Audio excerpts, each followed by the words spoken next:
지금은 저희 교인이지만 몇 년 전까지만 해도 교회를 다니지 않던 어떤 남자분의 이야기입니다. 그 부인은 교회를 다녔지만 본인은 다니지 않았는데 어느 날 그 집 아이가 갑자기 아파서 병원에 입원을 해야 했습니다. 그 아이를 병원으로 데리고 가면서 아내가 남편에게 소리를 질렀다고 합니다. 당신은 이럴 때 기도도 안 하고 뭐 하느냐? 그랬더니 그 남편이 쩔쩔매면서 이렇게 대답했다고 합니다. 나도 기도한다. 나도 기도한다. 그 이후로 그 남편도 교회를 나와서 세례를 받고 집사가 되었습니다. 사람은 위기를 당할 때 기도는 옵션이 아니고 의무입니다. 집에 불이 났을 때 어느 누구도 침착하게 집에 화재가 난 것으로 판명되오며 모두 차근차근 대피하시기를 부탁드립니다. 이렇게 하지 않습니다. 불이야! 라고 소리 지릅니다. 마찬가지로 사람이 급해서 하나님께 기도할 때 어느 누구도 유창하게 장황하게 기도하지 않습니다. 하나님 잘못했습니다. 한 번만 용서해 주시고 한 번만 살려주세요. 다시는 안 그러겠습니다. 이렇게 기도하지요. 위기처럼 사람을 하나님과 사람 앞에서 겸손하게 만드는 게 없고 사람으로 하나님의 필요함을 깨닫게 만드는 것이 없습니다. 잘하는 기도는 어떤 기도입니까? 하나님이 들으시는 기도입니다. 그게 유일한 열쇠입니다. 어떤 분은 자기의 기도문을 책으로 내던데 그것은 기도를 문학으로 생각하는 것입니다. 하나님이 안 들으신다면 우리의 기도는 독백에 불과합니다. 그건 기도에 성립된다고 볼 수가 없습니다. 예수님은 하나님이여 항상 내 말을 들으시는 것을 감사하나이다 라고 말씀하셨는데 어떤 어려운 일을 당했을 때 성도들이 저에게 기도를 부탁하는 이유는 하나님이 목사의 기도를 더 잘 들으실 것이라고 생각하기 때문입니다. 사실 목회자에게 정말로 필요한 것이 있다면 그것은 믿음의 능력, 기도의 능력입니다. 그 이외의 것들은 다 부수적인 것입니다.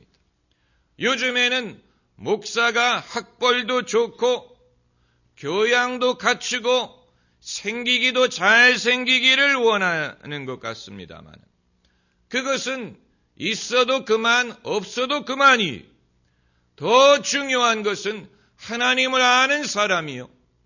기도의 능력이 있는 사람. 그것이 사람에게 믿음을 심어줄 수 있고 살리는 것은 영이니 육은 무익하다라고 했습니다. 우리는 이 육적인 것에 너무 치우치려는 경향이 많아요. 하나님이 받으시는 예배, 하나님이 받으시는 기도, 그것은 신령과 진정으로 드리는 것입니다.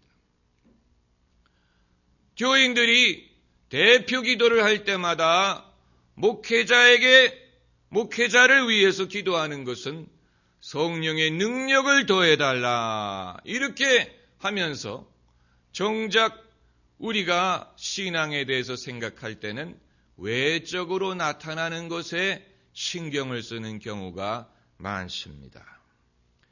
여러분, 어느 신학교 교수님이 평소에는 병자를 위해서 기도하는 교회를 비판적으로 보았습니다. 저건 기복신앙이다. 저건 샤머니즘이다. 라고 가르쳤는데 정작 자기가 병이 드니까 신유의 은사가 있다고 알려진 목사님을 초청해서 기도를 받더라는 것입니다. 여러분, 그것이 신앙이, 그것이 인간입니다. 미국의 유명한 부흥사인 오럴 로버츠 목사가 어렸을 때 폐결핵을 앓았습니다. 당시 페니실린이 아직 개발되기 전의 일입니다. 그런데 그 마을에 병자를 위해서 기도하는 목사님이 와서 집회를 열었습니다.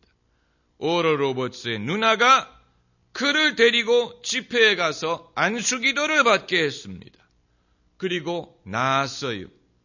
병에서 나은 것뿐만이 아니고 본인도 신유의 은사를 받아서 이제는 남을 위해서 기도할 수 있는 능력을 갖게 되었습니다. 그런데 이후에 사람들이 오럴 로버츠에게 이런 식으로 말하곤 했다고 합니다. 당신에게 기도해 주었던 그 사람이 이혼남이라는 사실을 아느냐? 마치 이혼남의 안수기도이기 때문에 효력이 없는 것처럼 이미 병은 나았는데 그럴 때마다 오럴 로버츠는 이렇게 대꾸했다고 합니다. 그게 무슨 상관이 있느냐? 이혼남이든 아니든 그분이 하나님을 알고 하나님이 능력을 주시고 하나님이 그의 기도를 들으신다는 게 중요한 것이지. 하나님이 그와 함께 하신다면 나는 얼마든지 그분의 안수기도를 받겠다. 여러분, 경건의 능력이란 무엇입니까? 경건의 능력은 어렵게 생각할 필요 없습니다. 기도의 능력이 바로 경건의 능력입니다. 기도가 응답되는 것, 그것이 경건의 능력입니다. 그렇기 때문에 경건의 모양과 대비가 되는 것입니다. 가톨릭 교회에서 성자를 추대할 때 테레사 수녀도 성자로 추대가 되었고 요한 바오로 2세도 성자로 추앙이 되지 않았습니까? 성자로 추앙할 때 몇 가지 조건이 있는데 그 중에 하나는 생전에 적어도 2번의 기적이 일어났다는 증거가 있어야 된다는 것입니다. 기적, 그 말은 그 사람의 기도가 응답되었다는 증거가 있어야 된다는 것입니다. 그것을 보고 그 사람을 성자로 여긴다는 것입니다. 그러니까 경건의 증거는 기도의 능력에서 비롯된다는 것입니다.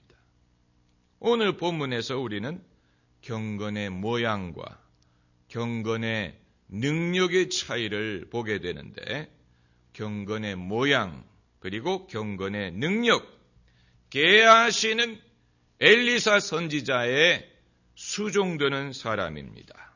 게하시가 엘리사의 지팡이를 들고 수넴 여인의 집에 열심히 달려가서 죽은 아이 얼굴에다가 그 지팡이를 댔습니다. 하라는 대로 한 것입니다. 열심히 뛰어가서 자신의 몫을 했습니다.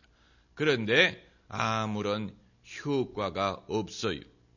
그의 모든 수고, 그의 모든 이 노력이 아무런 실질적인 결과를 가져다 주지 못합니다. 경건의 능력이 없다는 얘기입니다. 이것을 가지고 우리가 게하시가 게을렀다느니 최선을 다하지 않았다느니 하고 그를 비판할 수 있는 건 아니에요. 본인이 원하지 않았겠습니까? 경건의 능력을 원하지 않았겠습니까? 그러나 그에게는 그 능력이 나타나지를 않았어요. 죽은 아이를 살리지 못했습니다. 그래서 엘리사가 뒤쫓아가서 먼저 여호와께 기도하고 그리고 죽은 아이 위에 누웠다고 했는데 그랬더니 죽은 아이가 재채기를 7번 하고 깨어났다고 했습니다. 여러분, 7번까지 기다릴 필요도 없습니다. 죽은 사람은 보통 재채기를 하지 않습니다. 한 번만 해도 기적이 일어난 것입니다. 한 번만 해도 하나님이 역사하시는 증거가 나타나는 것입니다. 그래서 서양에서는 누가 재채기를 하면 God bless you, 또 독일에서는 Gesundheit 이런 식으로 말하는 이유가 이 본문에서 유래된 것입니다. 죽은 아이가 재채기를 하고 살아났기 때문에 사람이 재채기를 할 때 죽음이 떠나간다라고 봤어요. 나쁜 것이 떠나간다라고 보았습니다. 그래서 사람이 재채기를 하면 God bless you. 하나님이 당신을 축복하시기를 이렇게 말하는 것이 지금까지 이어진 것입니다. 그러면 게하시는 왜 엘리사처럼 하지를 못했느냐? 그 이유를 우리가 다 알 수는 없지요. 모든 사람이 똑같은 경건의 능력을 소유한 것은 아닙니다. 그러나 게하시가 이 일을 하기를 원치 않았다면 엘리사는 그것을 시키지 않았을 것입니다. 엘리사가 게하시에게 먼저 지팡이를 들고 달려가서 죽은 아이 얼굴에 놓아라 라고 말한 이유는 그가 이 일을 할 줄로 기대했기 때문이고 하기를 바랐기 때문입니다. 그러나 게하시는 그것을 하지 못했습니다. 만약에 여러분이 그건 하나님의 뜻이 아니었기 때문이다 이렇게 대답하신다면 할 말이 없지만, 그렇다면 못하러 엘리사가 그것을 시켰겠습니까? 하나님이 시키는 이유는 하기를 바라기 때문이에요. 하기를 하나님이 뜻하기 때문입니다. 본인이 못한 것이지요. 여기서 우리는 몇 가지 고려할 사항이 있는데, 첫째는 엘리사의 지팡이를 들고 가라고 했습니다. 엘리사의 지팡이. 여러분, 성경에서 지팡이가 상징하는 것은 영적인 권세입니다.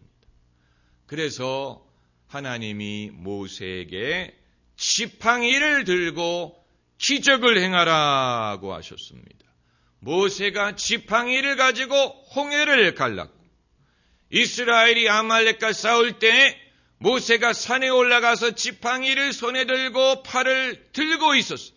그랬더니 이스라엘이 이겼다라고 했습니다. 지팡이가 상징하는 것은 영적인 권세입니다.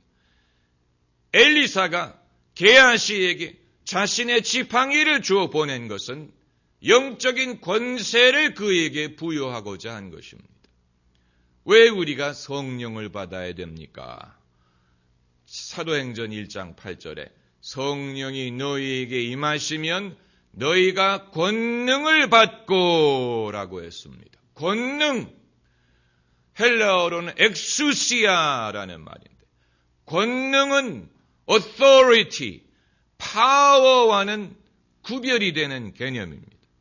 주님은 성도들이 능력보다는 권세를 소유해서 예수님의 권세, 하나님의 권세를 부여받아서 그 권세를 사용하기를 원하십니다. 우리가 경건의 능력이 나타나지 않는다면 그것은 하나님이 우리에게 권세를 주셨다는 사실을 믿지 않기 때문에 그런 것이고, 그 권세를 사용하는 법을 모르기 때문에 그러는 것입니다. 왜 예수님이 내 이름으로 기도하라 라고 말씀하시고 내 이름으로 모여라 라고 말씀하십니까? 그것은 예수님이 당신의 이름의 권세를 우리가 사용하게 하신 것입니다. 우리가 예수님의 이름으로 기도할 때 그것은 하나의 주문이 아니에요. 주문처럼 그걸 외워야 효험이 있고 빼먹으면 효험이 없는 것이 아니고, 우리의 모든 기도와 예배가 예수님의 권세, 예수님의 권세에 힘입게 하라는 것입니다. 그때 거기에 효험이 있기 때문에 예수님이 우리에게 주신 권세를 우리가 사용하는 법을 배워야 됩니다. 요한복음 1장에 그를 영접하는 자, 곧 그 이름을 믿는 자에게는 하나님의 자녀가 되는 권세를 주셨으니, 권세가 있어요. 하늘과 땅의 모든 권세가 내게 있다라고 말씀하셨습니다. 우리가 이 모든 일, 이 모든 일을 행할 수 있는 법적인 근거, 영적인 근거는 예수님이 우리에게 권세를 주셨기 때문. 이것을 우리가 사용하는 법을 배워야 됩니다. 자녀가 부모의 신용카드를 사용할 때 본인의 돈을 사용하는 게 아닙니다. 부모의 이름으로 발급한 신용카드를 사용하는 것입니다. 우리도 마찬가지. 우리의 돈이야. 우리의 의의가 아니, 우리의 능력이 아니, 예수님 것입니다. 예수님이 우리에게 쓰라고 주시는 것입니다. 그리고 두 번째는 뛰어가라고 했습니다.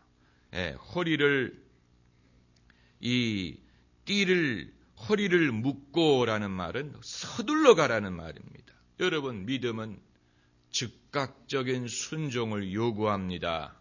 옛말에 쇠가 뜨거울 때 두드리라는 말이 있는데, 사람이 하나님의 영감을 받고 믿음이 뜨거워질 때 그것을 실천으로 옮기는 법을 배워야 되는데 식을 때까지 기다립니다.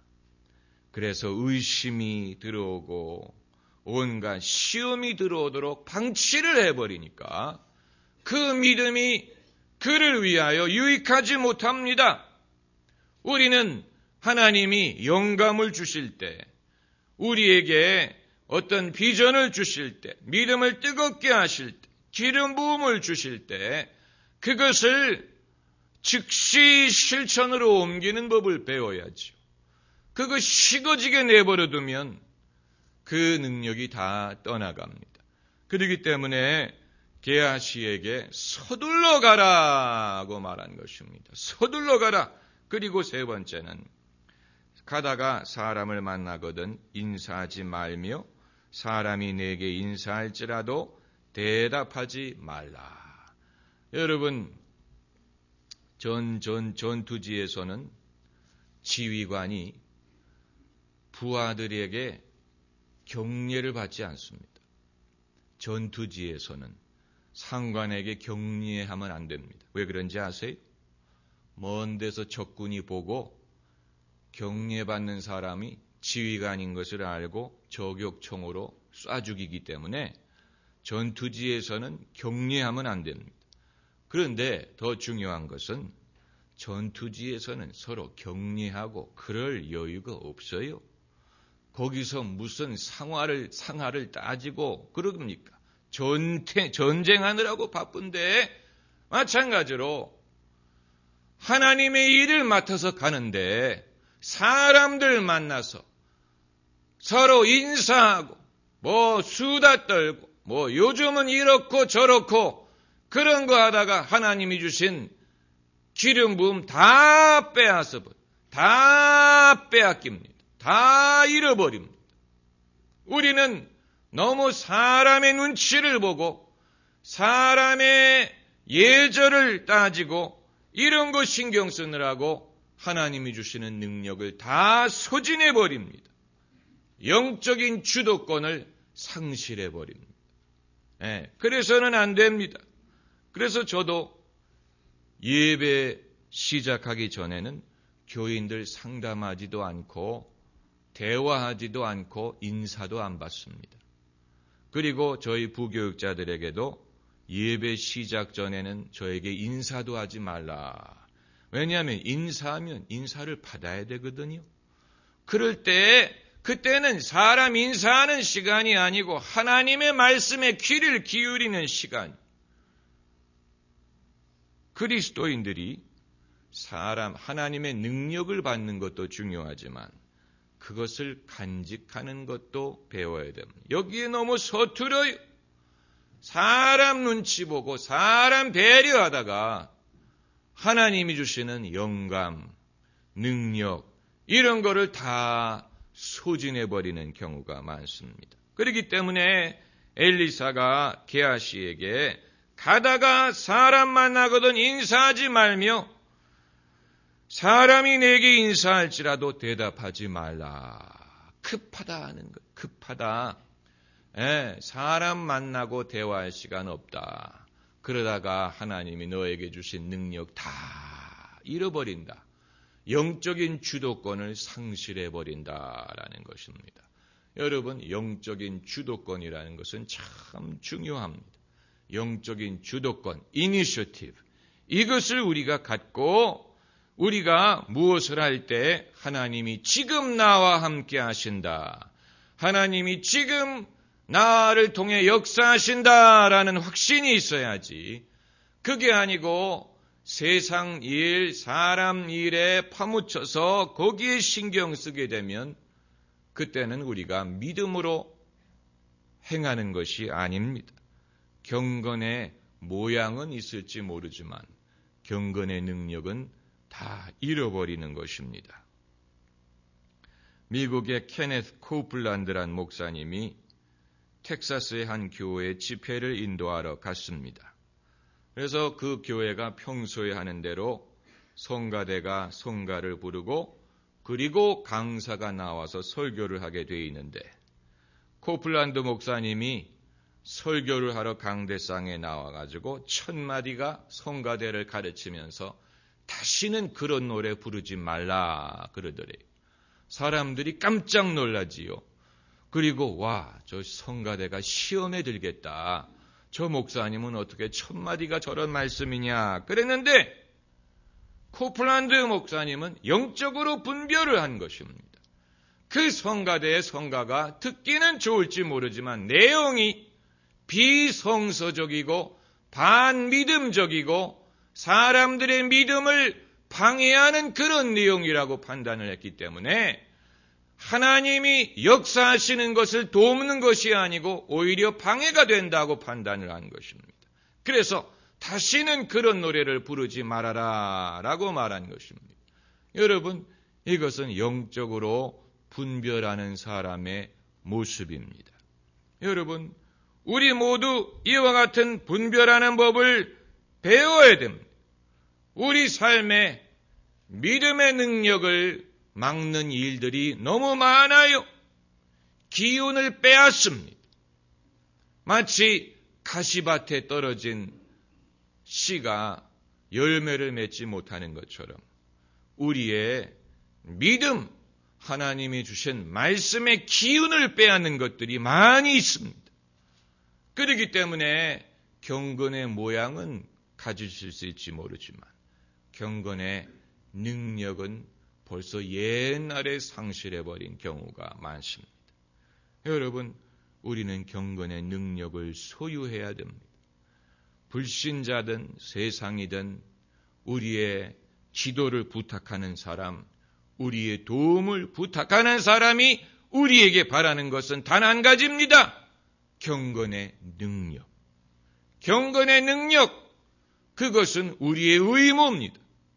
적어도 예수님을 따르는 사람이 가져야 될 의무가 있는 것은 경건의 능력. 그것을 우리가 소유해야 되는 것입니다. 그리고 그것을 사용하는 날이 올 것입니다. 기도하십시다.